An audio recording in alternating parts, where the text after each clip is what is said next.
Smith corks one into right down the line. It may go. Go crazy, folks. Go crazy. Breeze hits it in the air to center. We will see you tomorrow night. This is the Viva Alberto's podcast on SB Nation. Welcome into another episode of the Viva Alberto's podcast. Today with me returning is site manager Heather Simon and Gabe Simons, writer for the site. I am Jake Wood, your host. Today is our April monthly reader mailbag. Friends, how are we doing? Are we fully awake? Because as we are recording this, it is 8:09 in the morning on a Saturday. How are you guys doing? I'm not quite totally awake, but I'm awake enough. Oh, yeah, if I sound not awake, it's because I'm not. Yesterday, my brother had his 30th birthday, so I was doing that. Oh, was Heather out burning the midnight oil? I was. Oh. I usually am, just because I am usually awake into the wee hours of the night. Just but, a night person in general? Yeah. I gotcha. But I'm especially tired now. So before we get into our reader mailbag questions, let's just talk about the team a little bit and where they are. So the Cardinals have started out 9-11 this season, which based on our early season expectations, I'll let you guys kind of digress on it just a bit, but kind of where do you feel like the team is right now as compared to what you anticipated what they would look like, let's say at the beginning of even spring training? Gabe, I'll let you start. Well, I didn't. If they were 9-11, I wouldn't have predicted that they'd have a positive run differential. Like they're kind of replicating 2023 so far a little bit because the bullpen just keeps. It's not completely the bullpen's fault, but they keep blowing all the close games. It feels like we can't win close games or late close games anymore, which is what happened in 2023, where we would, win by a blowout and then lose by one run all the time. So I didn't expect the season to go in that direction. If we were going to be 9-11, I thought we would be more of a 9-11 team and not a team that should have more wins. I don't know if that's positive or negative, because on the one hand, that means we're playing better, but on the other hand, we're still 9-11. So the way we got here is unexpected. I don't know if we would be surprised if we were 9-11 though, early in the season. So I mean, hopefully they keep playing well and hopefully the record turns around. For sure. Heather, what are your thoughts on the team early on? Yeah, I guess the 9-11 record isn't super surprising to me, but what is surprising, I think Gabe kind of alluded to this, is sort of how they got there. The offense has been pretty good, and I don't think that should be surprising because they underperformed last season, but I guess, with recency bias and stuff, it seems like a little bit of a surprise that they are, the offense is playing this well. And the pitching hasn't really been that bad either. So they've just been fun to watch in a way that I kind of was expecting they would be going into the season. I was more excited about this season than I had been in the past, and I think it's because there was an excitement on the team, and the team was excited to play and really seemed hungry. What was the word you used? Not hungry. It was like, I can't remember what you called it. Me? But Younger, what's that? right? Oh, yeah, that's Victor Scott coined the term "youngry" on foul Youngry, territory. that was Yeah. it. And that's like the perfect word for what this team is. And it's fun. It's just enjoyable. And so, like, it's hard to answer the question because 9-11, that's not a winning record, but and so that's kind of what I expected. Maybe they'd be about 500, a little bit above, but and I was kind of expecting them to be fun to watch, and they are. So I don't know. It's like I was hoping for this, but I was not going to be disappointed if I didn't get it. So if that makes any sense. Sure. No, for I'm sure. just happy to be here. I'm just happy to be here. I think the word for me, so like I would change the question just slightly for myself, and it's not the what, it's the how, and the how that we've gotten here has been very interesting to me.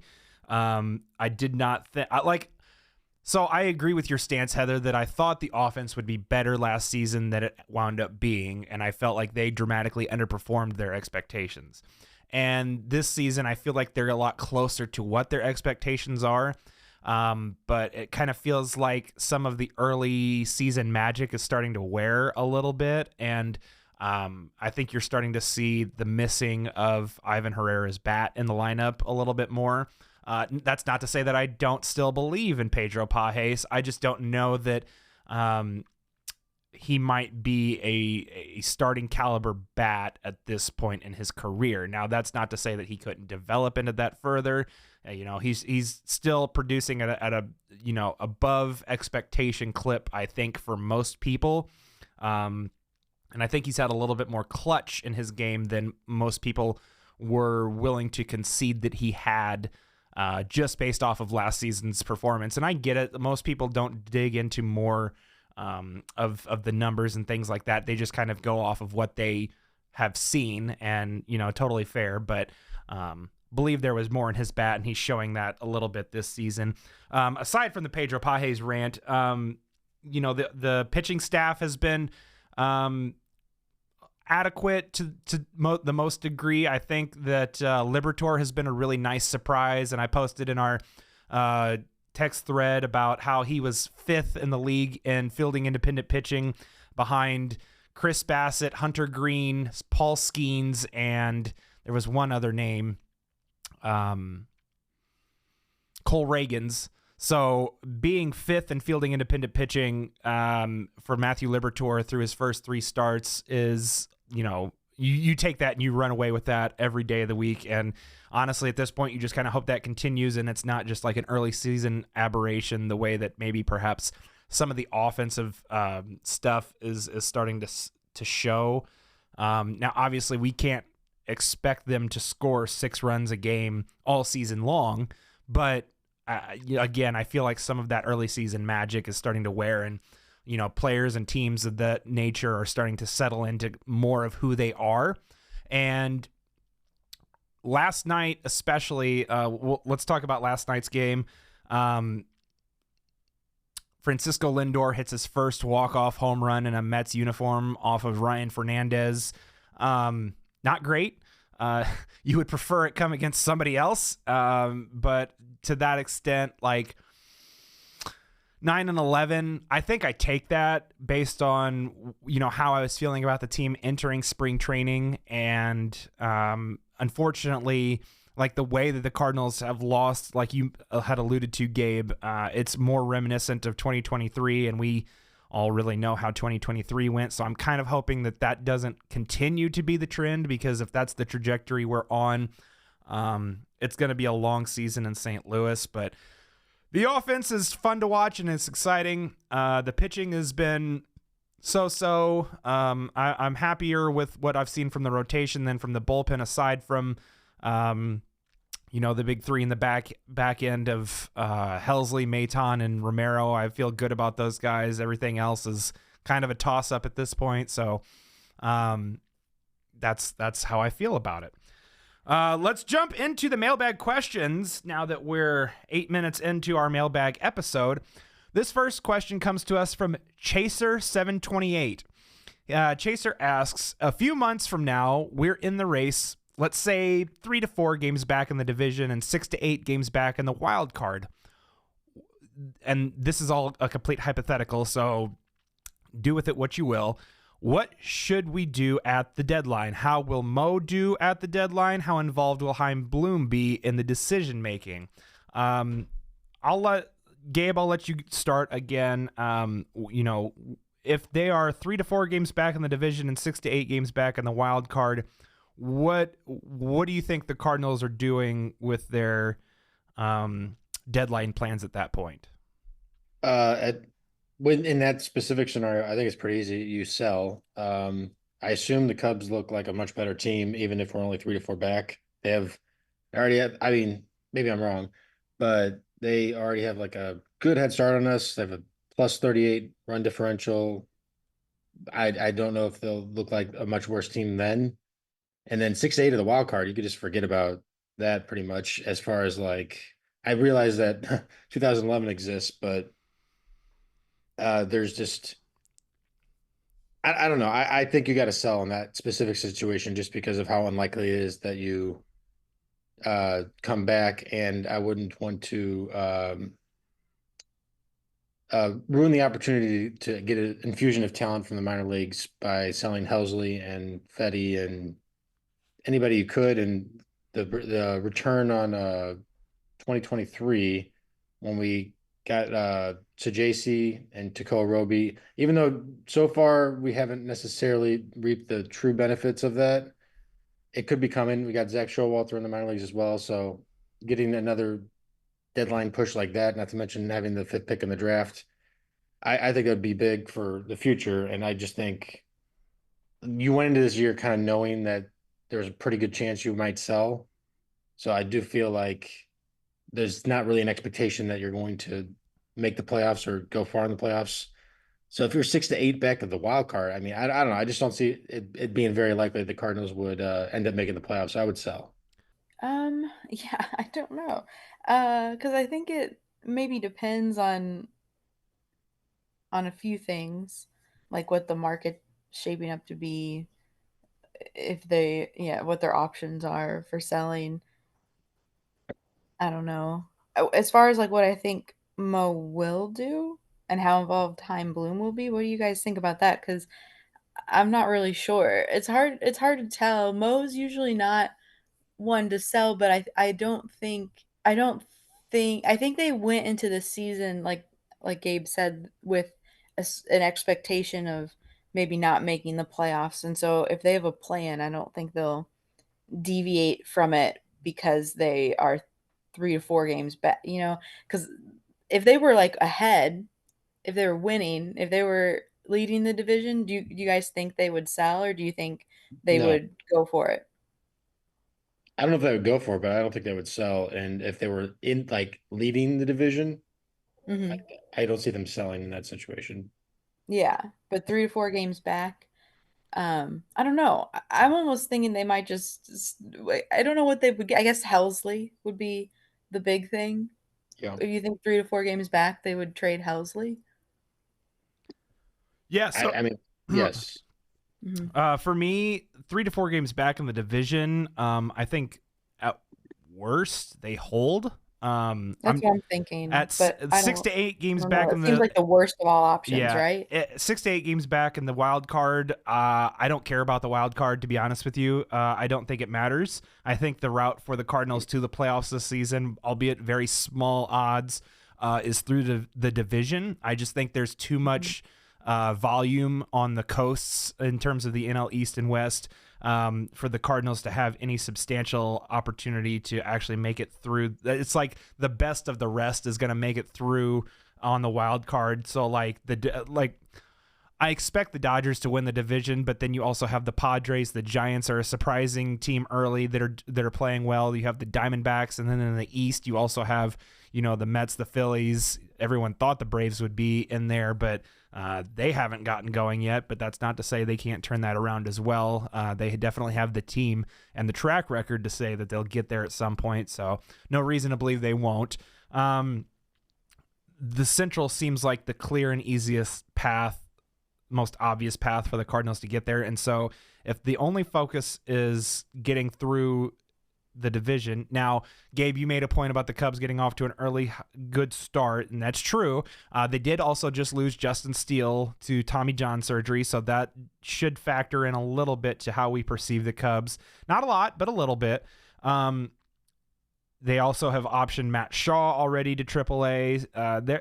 They're not perfect. They're not impenetrable. They're not the Dodgers at this point, so there's no reason to think that they're not also a flawed Central team. But if the Cardinals are 3 to 4 games back in the division and it's deadline day, I think they probably hold onto their assets regardless of how we feel about that, and they'll continue to go for it. Now, if they're 6 or more back, I think that's whenever they start entertaining more of a sell mentality. I know we would like them to be more aggressive if they were 3 to 4 games back in the division and sell regardless. just because we don't have that high of hopes for this season. But I just don't think the Cardinals would approach it that way, given other circumstances like, wanting to sell to the fan base, whether or not the fan base will actually believe it or not. The Cardinals are only 3 to 4 games back. Let's see where we go down the stretch. Maybe at that point they might add like a Sean Armstrong type piece to the bullpen in the back that costs them, little to no future value in terms of what they would have to give up, but just another extra piece to see if it could get them over the top. That's kind of where I would, in this scenario, that's how I feel like they would approach it. That's how I think Mo will handle it in his final deadline, and how involved will Chaim Bloom be in the decision making. I'm not entirely sure because they've talked about staunchly, like Bloom is involved in all of the big picture discussions, but in terms of like what 2025 is, it's been made abundantly clear to us that it's still Mo's year to run the show, and so whatever they do at the deadline, as long as it's not, giving away significant future value, it's entirely Mo's call in 2025 is the way that they're making it out to be. That's not to say that Chaim Bloom won't be involved in that discussion, but it's still like Mo is the top of the food chain. Mo says yes or no to things. So this question comes to us from Nate DeGraff. His question is, this team has no real viable backup for Wynn at shortstop and multiple viable backups for Contreras at first base. Is there a good reason, developmental or otherwise, to send Sajaci down and keep Baker and Burleson on the 26-man post Wynn returning? Do you guys think there's no viable shortstop backup? No, there's not. Not a player who can actually play shortstop. Well, because my question is, how many teams have like 2 shortstops like that? Like, isn't there usually a shortstop and then someone that's kind of passable at shortstop? Like how common is it to have 2 like actual shortstops on the team? Like, I guess do we not? I guess is who's it? Who used to be the shortstop? Is Brendan Donovan is not capable at shortstop, or Defensively, I mean, this is a tricky question to answer. For sure. Because to your point, with his offense, yes, you could play Donovan at short. Yeah, he can stand between second and third base, which is really all you need a backup shortstop to be able to do, to be honest. Yeah. And like, not to cut you guys off, but for me, no, go. Yeah, it's. I'm asking a question. Yeah. If it's any longer than a 10-day trip for Wynn, then I think it's more of a discussion. Like if we're talking about like a 60-day IL stint, then I think it's more of a discussion. But in terms of, a 10-day, and Wynn's potentially going to be back next series against the Braves. And so what was he out a week? I think for a week at a time, if, this issue pops up every so often with Wynn, that you're comfortably okay with Sajaci or Donovan just filling in there for the time being for a week at a time. But if we're talking about a 2-month stretch, then I think it's more of a discussion and more of an issue. Now, in terms of like, who do they keep up after Wynn returns? I think I don't have a good answer for this, so it's going to be like wait and see. What I would do is probably send Sajaci back down just so he can continue getting everyday reps. I'm not as worried about Baker's development anymore. He can just sit on the bench and come up and hit in certain situations. Now, where I think the real interesting question becomes is once Herrera is ready, what do the Cardinals do with Luke and Baker? Because at that point, I think Pozo has shown himself pretty interestingly well, and I would trust him being, a bat on the bench. And I think it would give the Cardinals more freedom and flexibility to use Herrera in more of a DH role, not only to keep him off, from catching so often, especially with that bone bruise in his knee, but also Pozo can play first base if needed at certain point. Like he can more easily fill in that right-handed bat option. And he doesn't have nearly as much swing and like he doesn't walk very much either, granted, but he doesn't have as much swing and miss in his profile as Luke and Baker does as well. So I think the question really more comes down to what happens when Herrera comes back between Baker and Burleson rather than whenever Wynn returns. Also, Right. Like, sorry. I was going to no, say yeah, go an for it. implication in the question, and I don't know if he meant it this way, is that JC is a legitimate shortstop, which is not the case. I don't think him being on the roster actually gives the Cardinals a legitimate shortstop. I don't know if he meant I don't know if the way he phrased it, he meant it that way, but like Donovan and Shajacy, I almost think Donovan might be a better shortstop than Shajacy because Shajacy just doesn't have a good arm at all, and not like Donovan does, but I don't know. I don't think Shajacy really adds any defensive ability necessarily that would like get you more confidence in the defense at short, if you know what I mean. I So agree. that's where the question gets tricky. Now, if we're talking about sending down, I don't know, Jose Barrero, who could probably play shortstop, although the bat is big time question mark. That's a different discussion. Right. Right, and I Yeah. think that's that part of that factors in is just the amount of time that Wynn is out, which is why I started with that because I think that's the biggest focal point. The fact that he's only going to be out like a week, it's not that big of a deal. You can kind of make that work for now. Yeah, I don't think it makes sense to like necessarily plan for your shortstop for the in case your shortstop's out for a long period of time. If that happens, then you can adjust. You bring someone up or make a trade or whatever. But I don't think that's like something you have to account for on your roster, the 25-man roster, as long as you have someone that can stand between second and third base for a short period of time until you Yep, can figure out long term what you're wanting to do, if that makes sense. I agree. Um, so that's why I'm like, I don't know. I don't know. I get like I think the premise of the question is maybe they have a lot of one type of player and not a lot of this other type of player. Should they do something to make that more even? But I think that the one type of player that they're talking about, the kind of like first baseman, DH, catcher kind of role, there's more options for playing time for those people, and they can come off the bench as a pinch hitter.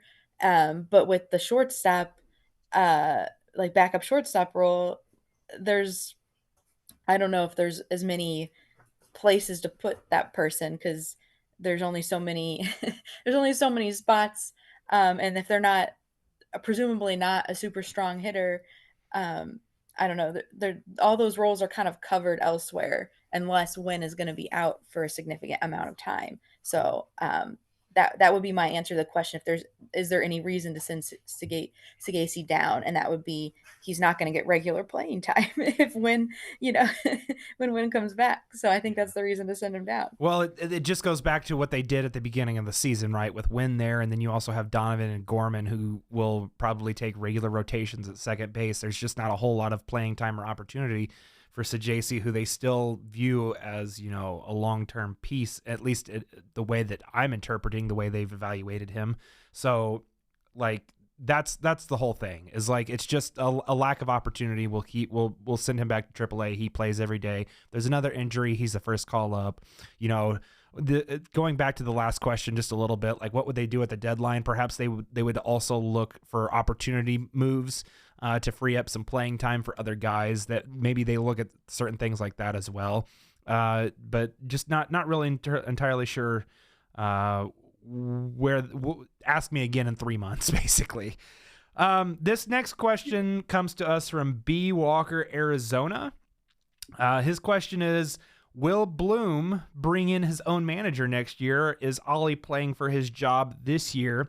And then his other question is, if a managerial move is made, it sounds like the prime candidates are Skip, Albert, and Yachty. Who do you think would be the best after a couple of years of experience in the major leagues, and why? So, Gabe, if you want to go first on this one.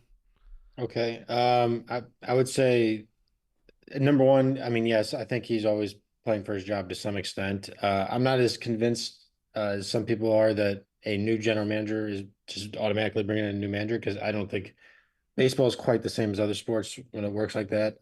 It depends on how the Cardinals look, how good of a season they had. We'll see.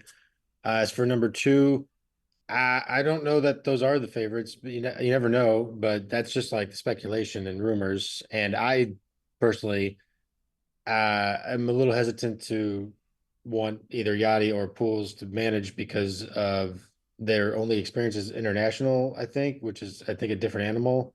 And I'm a little afraid they would be uh extremely old school in their managing. I was thinking that what happened to Matheny will happen to them, and one of my favorite players becomes Yes, one of that my would be least favorite Becomes the managers. villain. Yeah. I mean, ultimately, a manager's getting hired to the day he gets fired like 99% of the time. You don't usually have a manager who can just stay on until they retire, which means that at some point the tide turns against them. Yep. And I don't want that. I don't want to have that opinion. And I know there's the risk they'll get hired by another team, but I mean, I don't know. I'm not the idea that a player was great and they're automatically going to be a great manager that we all love to root for. It's probably not going to happen because fans always turn on the manager when things aren't going well and things aren't always Yeah. going to go well. So Yep. I don't know. I'm not as excited about that. And I have less of a problem with that with Skip Schumacher, who I, Has you proved know, it already. Yeah. yeah, well, yeah, he has some experience first off, and second off, I don't have like the same problem with the potential of maybe not liking them in the future. Like, Yeah, because Schumacher was a solid bench player. I mean, he was a solid starter a little bit, but not not somebody as who I'm like, sentimental. yeah, like ultimately, it's not going to be a deal where if I end up being like, oh God, I want to get fired or something, which I don't think I'd do Right. it because I don't think managers like I don't think of that way in managers, but I wouldn't be super bummed out that I'd be in a position with wanting them to leave the Cardinals because that would just be the nature of the job. And then if that was the case for Pools or Yachty, I'd just be like, ah, man, I really wish they were better at their job and I wanted them to be here forever, you know. So I'm not as in favor of the Pools or Yachty just from an experience standpoint and also just the standpoint of like I don't want to eventually turn against them, which I fear is a distinct possibility. Right. Yeah, almost an inevitability. Yes. Um, yeah, I completely agree. And that everything you said was everything I was thinking. Um, I don't know. Yeah, like I feel like Ollie's always managing for his job. I just kind of think that's the nature of being a manager. I don't know if, how many of them are really safe apart from like the iconic ones, like maybe Tony La Russa towards the end of his career. I don't know if there's much that was going to get him fired. Um, and then the other thing I was thinking too was Heim Bloom, although he's a baseball guy, he doesn't have necessarily the emotional attachment to Pujols or Yachty on the Cardinals. So, like the to think it seems a little far fetched to me that he would hire them. It would well, let's just put it this way. That's not exactly how I want to word it. It would be if Mozeliak was still the whatever he's the president of baseball operations. If he was still making the decisions, I think it would be more likely that they would be hired than it is from Heim Bloom, if that makes sense, because he has more of a history with them. It's like hiring your friends kind of thing. Yep. That I think that's more possible. But since he's not going to be making the decisions going forward, it's not. I'm not saying it's not impossible, but I certainly think what was not super likely is even less likely. So that's So that is my thought. from what I know, we'll start here.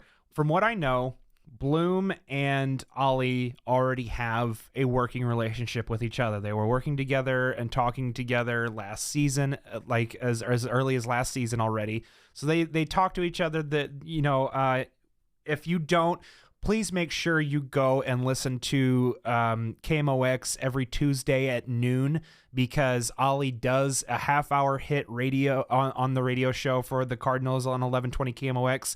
If you're not in a listening area, you can always download the Odyssey app on your phone and stream 1120 KMOX 104.1 FM on. Which, let's be honest, if if you're not in a listening area of KMOX, you're super far Well, away. we do have some London listeners, to be fair. London, shout out to London Bird. That you are, but I'm just props to KMOX because yeah, their reach is far. I was listening to Cardinals games down in, like, I think Louisiana one time on KMOX. That's like part of their whole thing is, I think, how far that broadcasts out. That's one of the main reasons why Cardinals, baseball is so widely consumed is because of KMOX and its reach. Man. Anyway, I just had to shout out them for sure. Because... But anyway, so Ollie was talking on one of his recent hits on the radio whenever he was talking to the guys about his relationship with Chaim Bloom. And while this season is unique and different, he does still talk to Chaim Bloom on a very regular basis, but it's not about major league things because that's not where Chaim Bloom's focus is right now. He's talking exclusively to Chaim Bloom about research and development and player development and those types of things that he's working on building that foundation back up for the Cardinals. And so they already have a good working relationship and they're very familiar with one another. So to Gabe's point, the assertion that just because Bloom takes over next season almost automatically, like in other sports, guarantees a new manager or head coach or whatever isn't true, isn't factual, isn't the case. To an extent, yes, every manager is always managing for his job. And so from that lens, yes, it's possible that he loses his job at the end of this year if things really just don't go well. But when you listen to Ollie talk on the radio and you hear him explain things, and it's not just a 5-minute snippet after the game whenever he's pissed, you start to hear the way that he thinks about things and he talks through them. And he's very cerebral in the way that he thinks about things, and it's very interesting to listen to him break them down. And I'm really glad that KMOX has started doing this with Ollie every week because it's really informative, and I think it's necessary for anyone who consider themselves a knowledgeable Cardinal fan to listen into these hits. And obviously you can go to Spotify or wherever you want, you listen after. If you aren't able to listen at noon whenever he does it, you can always go back. They quote unquote podcast the segment, so you can go back to Gas House Gang and find wherever they're doing it. But to the second question, if a managerial move is made, of the three options, I would probably pick Skip just because of his managerial experience, like Gabe said. Although I think he's also unlikely because he's in the Rangers front office right now. I kind of think they have him pegged as the heir apparent to Bruce Bochy whenever Bochy's ready to retire, maybe at the end of this season even. I'm not really sure. That's just kind of my speculation. I know there's some industry speculation behind that as well. Albert and Yadi. So the thing with the modern managers, they have to be good at talking to players and talking to the media. I think Yachty would be okay at talking to the players. I don't think he would do as well with the media aspect. I think it would annoy him more than anything. And in terms of how he handles a game, if he makes a decision and doesn't go well, how he would react in that situation with the media, not really sure. So I don't know. I would be hesitant on that one. Albert, great media personality, great communicator, great clubhouse guy. All those things are very well known and documented. Like you said, Gabe, it's on an international stage. So how serious can we take that, track record to determine whether or not his viability is what it is. Now, if Albert went and got a job with let's say the White Sox or something, no disrespect to Will Venable or anything, but let's say he went and took a bottom feeder job and went and proved himself a little bit further. Then if some of the things that he was doing will translate to an actual winning team, but it's just not working because the White Sox wouldn't have, the capable pieces to do what he's trying to do. It would open my mind up a little bit more to Albert, but I don't think that any of those three candidates are likely, as if Ollie loses his job. And one other part to this conversation, I can't remember where I read it. I think it was on MLB Trade Rumors, but it could have been a different site. talking about Chaim Bloom's relationship with Alex Cora whenever he was in Boston, and how, there were certain times where that relationship was a little strained and did not go very well. And they kind of, there was some friction between the two of them. So I don't know that, Chaim Bloom comes in and immediately installs, a gritty former player that has their own mentality and likes to do things like that's. I don't think that like Chaim Bloom is the savior that like some Cardinals fans like hope he is. I think he's going to come in and do a really good job of reestablishing that draft and development foundation. And like the Cardinals are going to become one of those teams that just feeds the major leagues with all of its good young talent. But like, he's not a Dave Dombrowski type. He's not like a guy who's going to come in and immediately make he's not a Theo Epstein. He doesn't do the things that like some fans are hoping he will do just because he's different from Mo. Like, I think that maybe not next season, but a couple seasons down the line, Cardinals fans are going to look back and be like, wow, I hated Mo at the time, but he really wasn't all that bad. And I'm not saying that like Bloom's going to be terrible or anything by any stretch of the imagination, but I think that there will be more people who appreciate Mo for what he was able to do and what he did do throughout his tenure a couple years down the road after he's gone. And I mean, we all do that with nostalgia sometimes. And we're like, man, I was really hard on that guy, but he actually wasn't all that bad. So moving on to our next question. This comes to us from Cool Noodles. Who must the Cardinals cut ties with? The bullpen has been shaky. Who would you call up, if anyone? This is a transition year, right? Right? So this kind of goes back to our earlier conversation, Gabe, we were having about Ryan Fernandez before we hopped on air here. I was looking at Ryan Fernandez's Savant page, and he's actually increased his arm angle by about 4 degrees, and it's actually caused his slider to lose about half an inch of break, which last season Ryan Fernandez was +5 in breaking run value. This season currently he is at a -3, and he's in the 6th percentile in terms of its effectiveness. So Ryan Fernandez is currently working through a mechanical change, whether that be for long-term health. Maybe his arm was hurting or barking at him because of the arm angle he was throwing at, and so they raised it a little bit to kind of take some of that pressure off of his arm, but it's resulted in lower performance. And so trying to see what that looks like. He would be someone that I'm not picking on him because his results have been bad.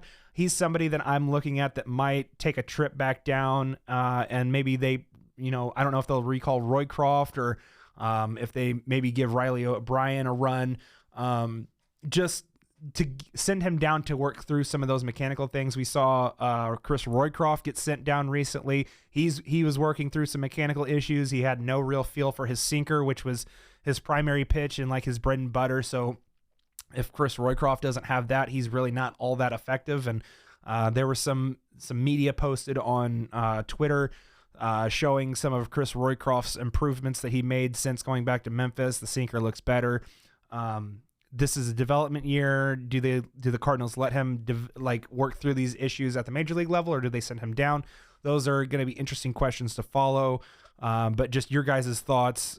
Is there another bullpen arm you would look at the Cardinals bringing up? Is there a bench piece? Like what if you were to send somebody down and bring somebody up? Where are you guys looking? I mean, the options aren't great outside of Fernandez if you want to send him down. I mean, I guess you could try to give Riley O'Brien a run. I think he'll have control issues too. I think he'll have it because he walks a lot of guys. They might be keeping him in AAA for some sort of I don't want to say health reasons, but like making sure he's healthy because he's had so many problems last year. And I'm curious if there's like a secondary reason why he might be down other than just performance. It looks like he's striking out quite a few hitters in AAA. So you could send down Fernandez for him, but I don't think like you're missing a ton by keeping these guys in the majors. I mean, we don't have a lot of guys knocking on the door that I would be like, oh, he should absolutely be in the majors instead of this guy. With how good of a season Fernandez had, you would think last year, so you typically give that guy a little bit more run than 7 innings, as bad as he's been. So you're kind of juggling both of those thought processes, I think, where you're like, well, he is to some extent proven it, and Riley O'Brien hasn't. So how much run do we give him? I assume, by the way, when he says cut ties, he just means send to AAA. I don't think we should actually get rid of any of these guys yet. I agree. But yeah, I think Riley O'Brien's the one guy where I would maybe swap him out, but that's about it. I don't think the other options like Lotus, Roycroft has got similar problems. Nick Anderson doesn't have super impressive stats yet. Um, Again, Roddery Munoz, he certainly has control issues, and I don't even unless think you're he's give up, unless it's an injury. I don't think he's even eligible to come back up oh right right. now. And then, the only other guy it would be if you want to give up on Gordon Graceffo starting, but I don't know that he would be like a huge infusion of bullpen anyway. Even if you did decide to do that, like he might be okay. I don't know if I would assume he'd be a great bullpen piece on right now, but yeah. So I don't really care what they do, to be honest, because I don't know that there's just a lot of stuff you could swap them out for, and they're not going to make any moves until the deadline, if they make any moves, due to the nature of the season. So we're just kind of stuck with what we got right now, I think. Yeah, that's sort of what I'm thinking because I'm like, I don't really even know how to answer. I'm like, I'd have to do a lot more research to into each specific option, to figure out what I think would be the most optimal if they're gonna because we're getting kind of on the I don't want to say the fringes because it's obvious it's showing up in pretty impactful ways. But I don't know if there's really any tweaking they can do that is gonna have any immediate benefit right now. I'm not as familiar as you guys are with what the bullpen options are. I'd have to like look at the 40 man and familiarize myself with their stats and stuff because I I'm not as good of a Cardinals fan as you guys. I I think love them, but I'm not as educated as one. I have to if I when I talk about something I gotta look it up. I don't have it. I can't remember off the top of my head I like think you Gabe guys did a can. really You good guys know all job this of. stuff. I think Gabe did a good job of laying out the options. I don't think that there's anything beyond like O'Brien or Lutos doesn't exactly excite me all that much, and Nick Anderson hasn't really done much to earn it yet. So I think if it were one, it'd be Fernandez for O'Brien, but outside of that, there's really not much there. So it's just kind of again hoping for internal improvement to keep you going on the track that you're going, which at a 500 clip is not bad. Could be way worse. Heather, let's do this. This question comes to us from DB Dub. Maybe an oddball mailbag question, but I'm always interested in the behind-the-scenes stuff. Scooter predates much of VEB's commentariat, so most people here don't know a VEB without her. Could she talk about her VEB journey? How did she discover VEB and decide to write for it? Could she discuss the various roles she's played over the years and provide some insight into what she does as Site Poobah? I don't think she gets enough credit for everything she's done around here, and she deserves an opportunity to brag. So without further ado, take it away, Scooter. Oh gosh. Okay. Well, that's first of all, that's very sweet. I meant to say this earlier too, but all these questions have been really good from everyone. So I really appreciate the interesting questions that are making me think really hard on this Saturday morning. I knew I smelled smoke. Yeah, that's what it was. Dang. Um, but so I started writing at VEB in I think the end of 2013, the beginning of 2014. But I think I joined the site in 2013, I want to say. Because what sort of I got I was in college and I got an internship at an insurance company because I went for actuarial science. And as an intern, I got, some like busy work that I would finish pretty quickly and I was kind of bored. And so I was like I found the blues site first on SB Nation, which I don't think they do hockey anymore, which is very sad. I saw this blues post and it was like it was something about TJ Oshie, the 5 types of no, it was the 5 types of blues fans, and then one was like the Brochies or something. I don't know, it made me Mm. laugh.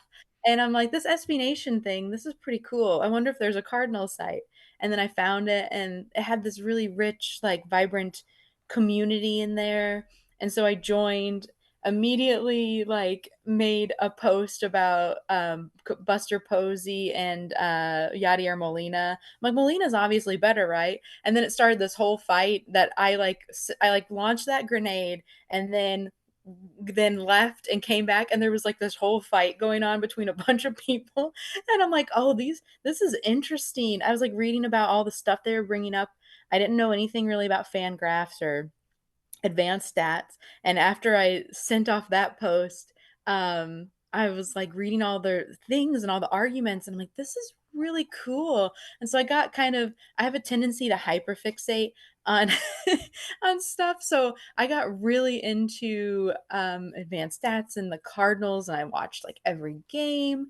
And then occasionally I would do a fan post, because back then we only did one post a day. It's similar to what we do now, but it was only one post a day, and there was one person that had each day of the week, and I don't think anyone was paid. And it was and and we would all talk in there all day, and sometimes some posts were up later than others, and so I would put up like a fan post, and we would talk in there.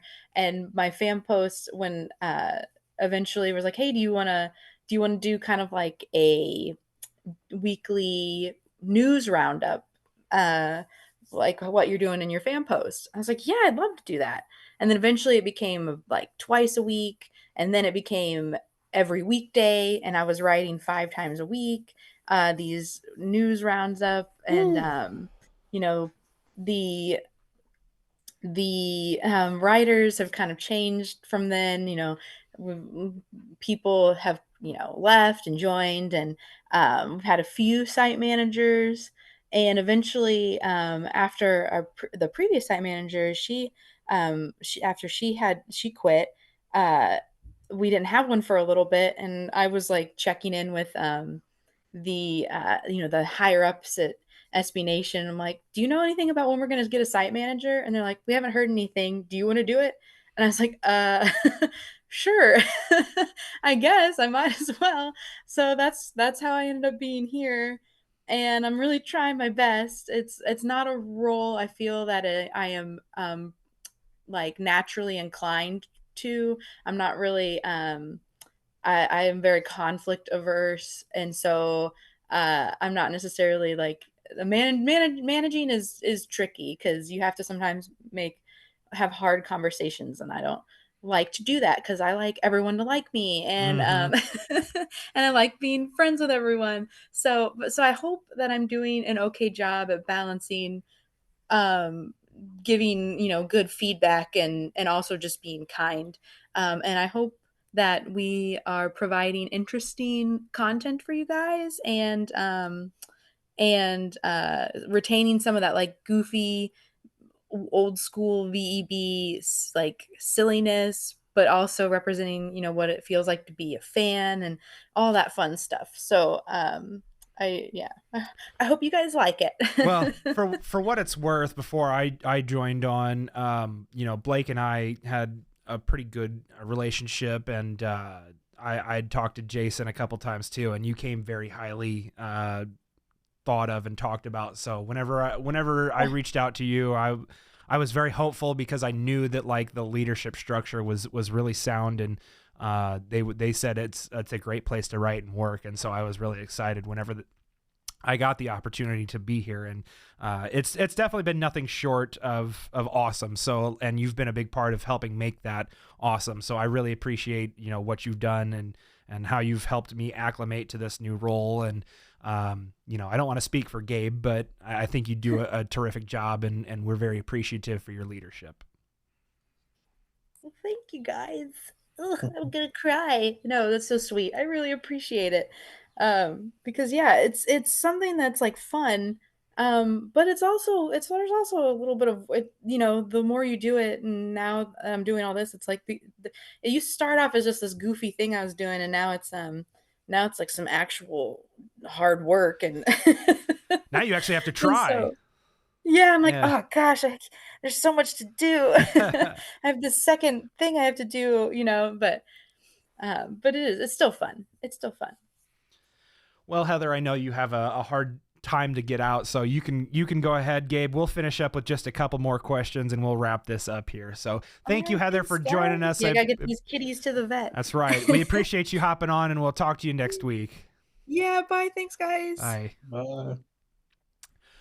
All right, Gabe, let's finish up these last couple questions. This one comes to us from Cole Cards. Who are the best extension candidates at the moment? He lists Donovan and Nootbaar as good ARB eligible players. On the pitching side, perhaps Palante or Liberatore or Helsley.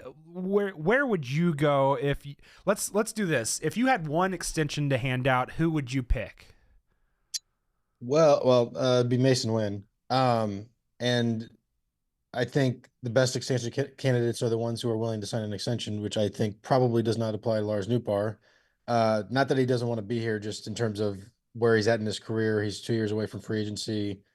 I would be kind of surprised at this point if he would sign an extension, especially if he has a real breakout year, because so far he's had a bunch of injury-filled years, not quite, it's not quite all come together, and it doesn't really make sense for a guy to sign an extension at that point. And then now he's 2 years away from free agency. Well, 2 years plus this year, I should say.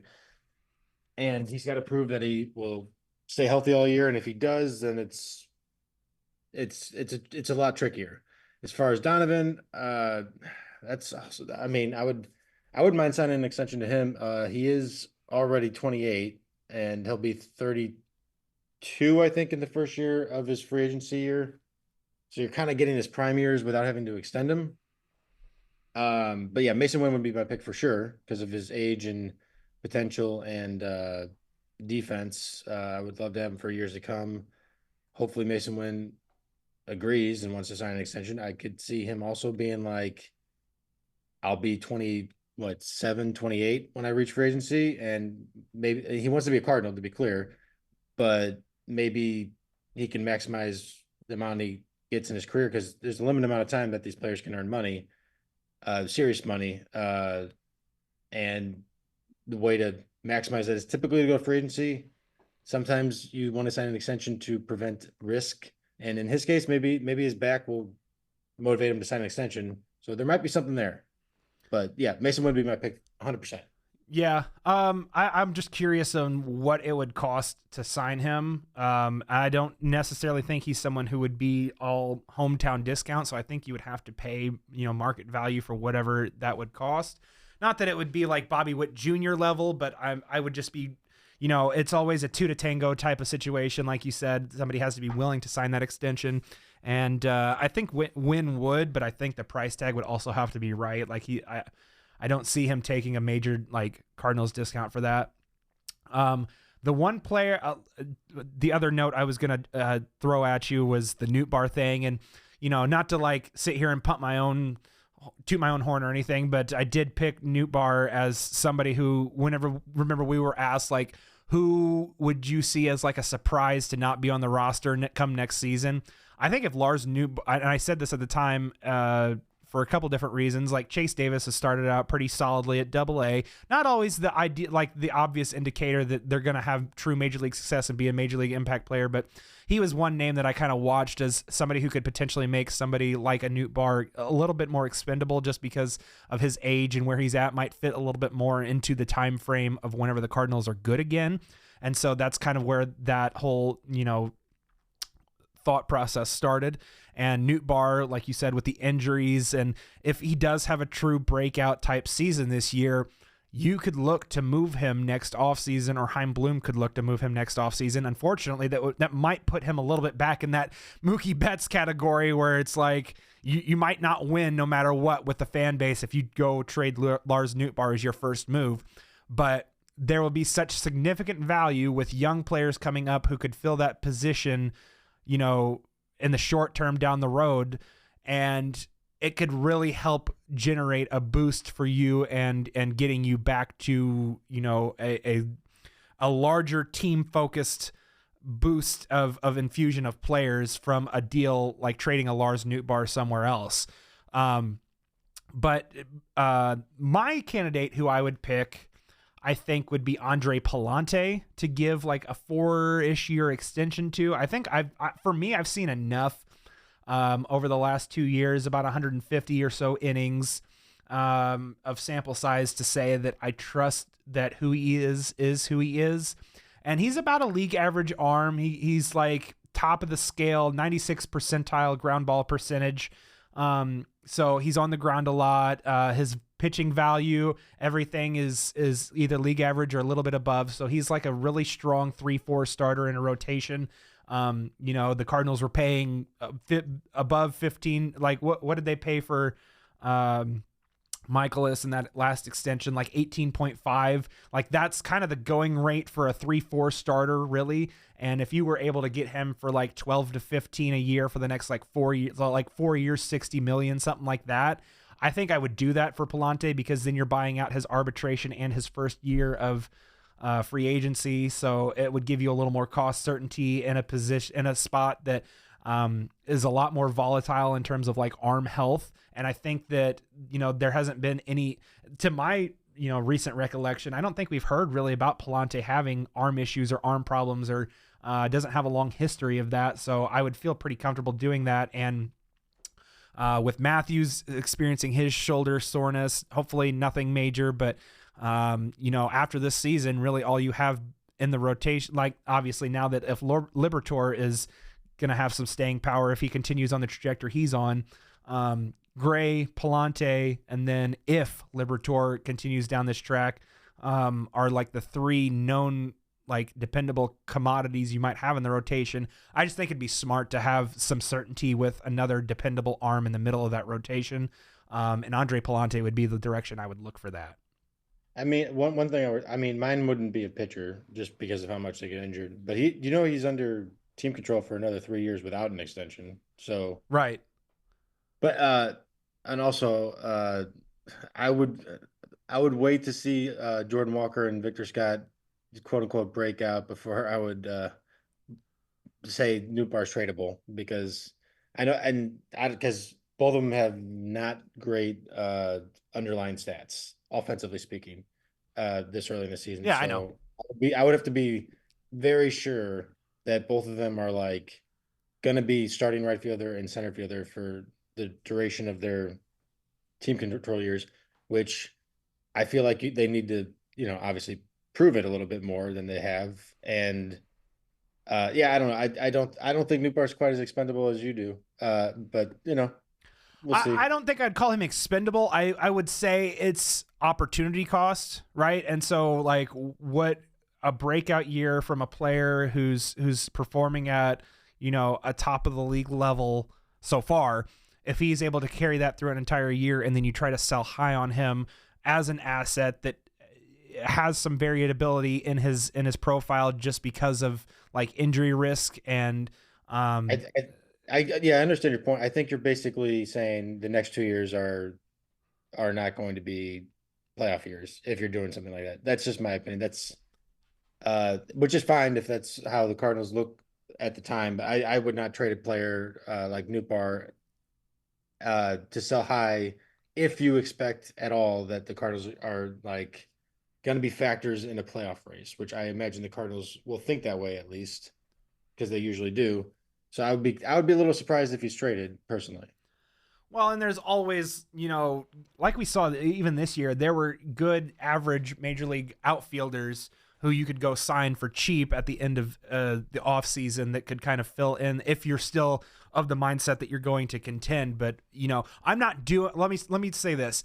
I'm not trading Nootbaar unless it's for like, at the very least, a top 100 prospect in baseball, if not a top 50. Like, it's somebody that you can look at as a real foundational piece going. Like, if it's worth the squeeze, I'm not doing it. But if it's something... I think I would need multiple top 100 prospects to trade him personally. I would need at least one. We would really need to make it worth our while, yeah, I think. I would need at least one. But I'm not doing it If for it's just one, like it would need to be like top 20. That's where I'm at. If it's just one top 100 prospect, it would need to be top 20. And I assume there'd be like minor pieces in addition, but like if I wouldn't just trade him for like the Jordan Montgomery package, for example, Takeo Roby, Thomas JC, which those I guys were think top 5 in the Ranger system, but I don't think they were like top 100 Roby was guys. top 100, I think, or at least he was close to top 100 at the time. I think he was like top 75. He was like in the 75-ish range or something like that. Sure, that's what I'm saying. I wouldn't Yeah. return. I wouldn't do that. I wouldn't do a return like that because that. But No, you know. I agree with you. I think the centerpiece would have to be a little better than that, but at least I'm saying like outside of at least like that would get the conversation going for me. I guess is what I should have said. Is like that's where the conversation would start at the very least. If it's like multiple guys within the top 10, but nobody who's really a top, like that doesn't interest me all that much because I don't think that's adequate value in return for the asset that we're talking about. Right. But I would be like the Athletics and Sean Murphy and be like, give me two viable major league. No, I don't know about that extreme, but I would be close to that though, honestly, where I'd be like, you guys really got to make it to where right. I'm gonna be like, I can't not take this trade. And I think like just a top 100 prospect is not even close to doing that for me. And I think that like if he does what he does all season, I don't think the Cardinals would be hard pressed to get that type of offer if they made him available. I'm just to put that out there to say that. I think the Cardinals are in a enviable spot with that if that's the direction they would choose to go. Mhm. This last question we'll finish up with from Teddy Rugby. And it wouldn't be a mailbag question or a mailbag episode without asking about where we are with the number 5 pick in the draft. What are your thoughts on the number 5 pick in the draft, especially pitcher or hitter ? I want a hitter because pitcher injury risk. The club will hopefully not pick that high for a long time. Let the team with lots of high picks draft the pitchers. That said, if a pitcher is that truly special is somehow there and the hitters don't measure up, then gamble on the pitcher. Just kind of going through his thought process there. Gabe, are there any names that I don't know whether or not you've been paying attention to like college baseball or like draft coverage or anything like that. If you've been paying much attention to that, or if there's somebody that's kind of piquing your interest at number 5 outside of like Ethan Holiday or Jamie Arnold or anything like that we've already talked about. No, that would be no. I don't pay attention to college baseball. And as far as do I prefer a hitter or pitcher? No, I don't. I have a preference personally because I wanted before Weatherholt was clearly available. I actually wanted the Cardinals to draft Chase Burns. So last year. So if the pitcher like that is just available, or Kamar Rocker, I know he's had his injury problems, where you're like, this guy looks like he's going to be a major leaguer. Then you just kind of deal with the injury risk and you get the top flight pitching talent in the system. Maybe you're not enthused with any of the hitters left on the board at 5. It just all depends. I mean, it's hard to say right now, like we're 3 months out before the draft. There's some baseball still have to be played. Anything could happen. Somebody could get injured. But yeah, I don't personally have a preference at all. I would just, I say this every time we get a draft question, best player available, whatever you think that is. If that's a starting pitcher, go ahead and draft them. If there's a tie, yeah, go with the hitter because he's more likely to not, flame out.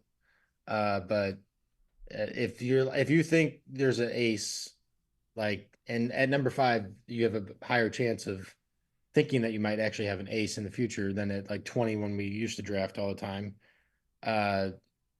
Yeah, I mean, we got Jack Flaherty in the first round. I know he didn't quite deliver how it looked like he might at one time, but I don't have a preference. I truly do not have a preference at all. I'll wait for the draft and then I'll probably have my guy or 2 guys where I'm like, I hope they fall. Yeah. And then that's my relationship with the draft. It's not like looking at it throughout the spring, following the rising and falling of guys, because it takes more investment than I am willing to give at this moment. Sure. So for me, I do follow the draft process just because like I don't know. I find it wildly interesting, and I've always followed like the NFL draft a lot more heavily than I had like the MLB draft. But in the last couple of years, I've delved more into college baseball and learning more about some of the prep players and stuff like that. So for me, a couple names that I'm curiously watching is like Ava Arquette, the shortstop from Oregon State. Probably not a shortstop long term, more of a third baseman, above average hit tool, above average power, with a shortstop type body type, highly athletic, fits the profile of what you would hope for at the top of a draft, or a number one pick, I should say. So Ava Arquette is a bat to watch. The top prep pitcher in baseball who might be the first, it's possible, might be the first 1-1 to go overall out of high school is a young man by the name of Seth Hernandez. Tops out at 99, has 2, I believe, plus rated breaking ball pitches, and a third one he's developing that looks like it could be above average to plus. He is, obviously the traditional thought is there is a high risk of volatility from arms directly out of high school getting drafted.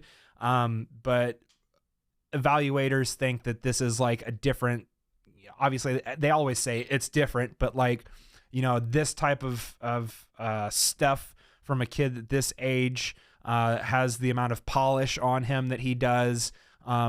They think it's different and a little bit of an outlier. And the other name that I'm kind of watching with some intrigue and interest is a young man from Oklahoma named Kyson Witherspoon. If you watch his delivery, it's very Dylan Cease light. He runs it up to 98, 99, has a good wipeout slider, has the foundational makings of a potential mid to frontline type starter. Very interested in potentially how the rest of his season goes, how he does through conference play, and maybe what that might look like in postseason ball, depending on where Oklahoma goes this season. Not all that familiar with like where they stand in the standings, but just a name to watch. So those are 3 names that I'm kind of keeping an eye on at this point. I know everyone's like hot for Holiday and talks about Ethan Holiday and Jamie Arnold for good reason. Very Chris Sale like. Other names at the top of the board, I'm trying to think. Who else is up there? There's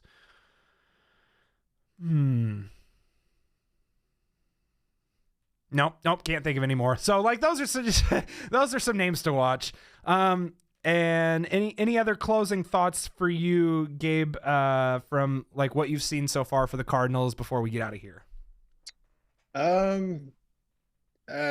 Yeah, I'm just I don't think so. I think we covered a lot of stuff. And I really don't think I have anything else to add really at this point. Awesome. We've covered it all. We've done it. This is our 20th episode of Viva Alberto's podcast, of this iteration of the Viva Alberto's podcast, and we've done it. We have officially run out of things. No, I'm just kidding. We'll never run out of things to talk about.